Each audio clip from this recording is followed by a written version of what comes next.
It's Saturday, and it's time for the Experts program here on Power Talk Radio, 1460 and 101 FM. And Luis Alvarez, CEO of the Alvarez Technology Group, is with us. Luis is our tech expert, and we've been doing this for a number of years. We've always got great things that we get to talk about on Saturday mornings. Luis, welcome back. Thank you, Mark. Yeah, it's been a wild ride. I tell you, technology has changed so much since we first started doing these radio segments, and the topics always get more interesting, and the technology gets much richer and really more compelling as time goes by. And some of the stuff we're going to talk about today is really going down that road. Sure. Before we get to that, I did want to, we had mentioned this in an email between the two of us earlier this week about just like another thing to help people avoid being victimized or hacked. And on the Nextdoor platform, I was reading about the concerns that a number of community members had who had observed people soliciting money for medical cures or for funeral expenses, and they're doing this with placards, generally at busy intersections. You'll see this in Salinas. It happens here on the peninsula. And these folks were referencing a solicitation campaign that was going on for funeral expenses. And it was they were at the corner of Del Monte and Canyon Del Rey. A number of people started chiming in on this on the thread. And what you learned was that these people had been soliciting the money for the funeral expenses for about 3 weeks, 7 days a week.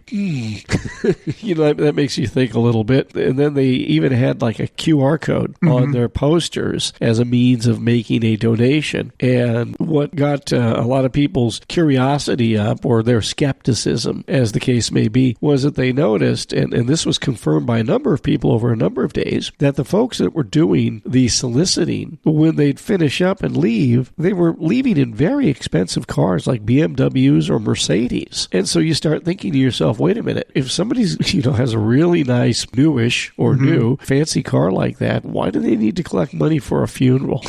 You would think that they would obviously have enough liquidity to pay for that themselves. And so it got people thinking that this could be a scam. So what one person suggested was, well, if you do feel inclined to make a donation, then you could tell the solicitor, what's the name of the deceased and what funeral home is handling this, and I'll make a donation directly there against the bill. Watch their reaction when you tell them that. But then the other thing that they mentioned was, and you and I talked about this, was be very, very careful about QR codes out in the wild, because as we've discussed, those codes can have malware embedded in them, and the second you scan it, you could be opening up your mobile device, tablet, or your phone to all sorts of hacking, and the next thing you know, your money's gone, or your identity has been compromised. Yeah, and I've seen it too, where people have put up the QR codes on their cars saying, hey, we were just married, buy us a drink. They want you to scan the QR code and go to Venmo and send them money as a kind of a way to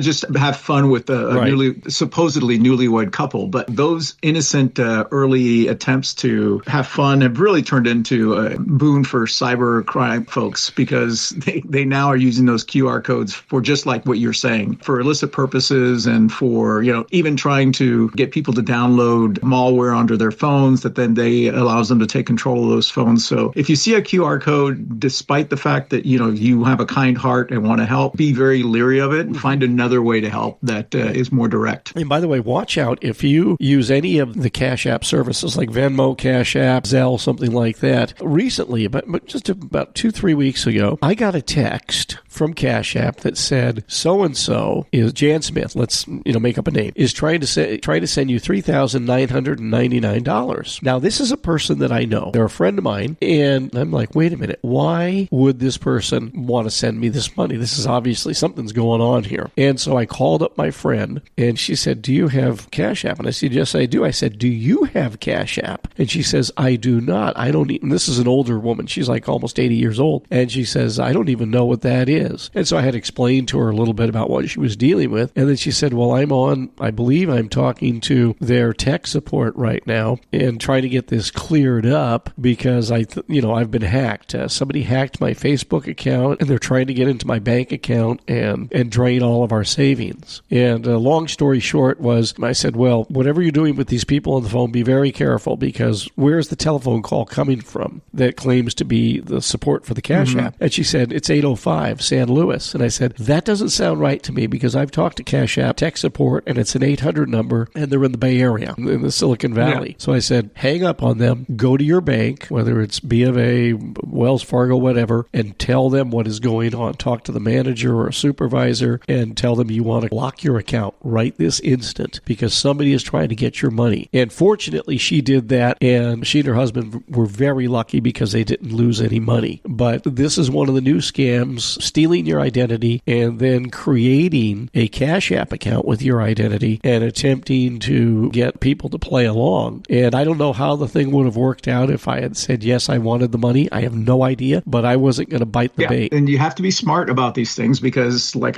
we always talk about, the bad guys are finding new ways every day to separate you from your money. So be suspicious and never take calls or make calls to places that, sounds, especially if it's a support call that you're getting from a non-recognized number that's not an 800 number or contact center number. Definitely be very suspicious. Right. And remember, there's no free lunch. No, never. Tintoffel. Okay, there you go. Hey, let's get into this story from Ars Technica about NVIDIA announcing basically a moonshot effort to create embodied human-level AI in robot form. What are we talking about here? Well, NVIDIA announced a whole bunch of stuff last week at their big GTC conference. Their CEO, Jensen Huang, who's been a visionary in the AI space for years and really was the first one to create a special purpose, what we would call a graphics processing unit or GPU, not to be confused with a CPU, but similar idea. So these are chips designed specifically to be used for AI purposes. And so NVIDIA had designed the first one of these, and they pretty much own the market. So when you look at all this, the explosion of AI, it's all NVIDIA hardware that's, powering this in the background. So at the conference last week, he announced a whole bunch of stuff and, some things that are just extremely far-fetched. Like he predicts that within the next 10 years, AI will contribute over $100 trillion in growth to the economy of the world. And think about that today, that global economy is a $200 trillion economy. So he's talking about growing it by 50% or almost a third in the next 10 years, which is hard to conceive of. But the big news that he made was that NVIDIA wants to take AI and put it into what he called embodiment. He wants to create robots that basically have the power of these AI large, language models that can exist within the robot and act like humanoids and, do things that humans can do using highly advanced processors that are going to be available in the very near future. Wow. Would this be like an android, or is there really a difference between an android and a robot? No, it's really an android. It's going to be a mobile human looking robot. And he argues that it's important for robots. There are going to be all sorts of different robots that very special purpose, like think of the prescription robots that roam the hallways of Chomp delivering. Oh, sure. Yes. Those have been there for a year and they do a great job, and they've cut down on a lot of mistakes and saved a lot of people walking around delivering medicines. Those are special purpose robots. But he says we're going to need like general human shaped robots because the only way AI is going to understand how to help humans is to be able to have a human body to understand how that works and what the difficulties are that humans face in gripping and in bending over and in walking and doing those kind of things. So different people have different opinions, but right. Jensen has been a visionary for decades now. So I'm going to kind of play some bets that he might not be far from wrong. So we're getting very close to, or getting closer to developing an android like Data from Star Trek Next Generation. The Data or C3PO. But we're going to have robots sooner than we think. They're already very popular in Japan as companions. So, they're not humanoid-looking robots, but a lot of older folks that are in Japan, they use robots as companions so that they're not lonely. And I can see them replacing humans in a lot of different things. Wow. So, as we like to say, science fact is only 50 years behind science fiction. There you go. We're getting there. All right. Luis Alvarez, CEO of the Alvarez Technology Group, joining us today on Power Talk Radio. Online, it's alvareztg.com, at AlvarezTG. That is the X handle. And Luis, the toll-free number for the I-Team. Give us a call at 866-78-I-TEAM. That's 866-784-8326. And Luis, looking ahead to Monday, what are we talking about? We're going to be talking about a new gun that is going to be biometrically controlled, and you'll want to tune in to learn more about it. All right. That's starting at 8:30 Monday morning right here on Power Talk. Thank you very much, Luis. Have a great weekend. You too, my friend. Take care.